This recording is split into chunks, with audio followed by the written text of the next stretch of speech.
কতবার যে আমি তোমাকে স্পর্শ করতে গিয়ে গুটিয়ে নিয়েছি হাত, সে কথা ঈশ্বর জানেন।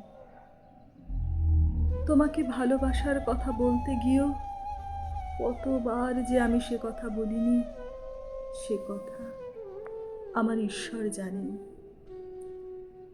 তোমার হাতের মৃদু কড়া নাড়ার শব্দ শুনে জেগে উঠবার জন্য দরজার সঙ্গে চুম্বকের মতো আমি গেঁথে রেখেছিলাম আমার কর্ণযুগল। তুমি এসে আমাকে ডেকে বলবে, এই ওঠো, আমি আমি আর আমি এ কি শুনলাম? এ মতো উল্লাসে নিজেকে নিক্ষেপ করব তোমার উদ্দেশ্যে।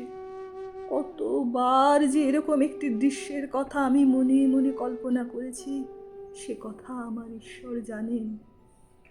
আমার চুল পেকেছে তোমার জন্য, আমার গায়ে জ্বর এসেছে তোমার জন্য। আমার ঈশ্বর জানেন আমার মৃত্যুও হবে তোমার জন্য। তারপর অনেক দিন পর একদিন তুমিও জানবে আমি জন্মেছিলাম তোমার জন্য, শুধু তোমার জন্য।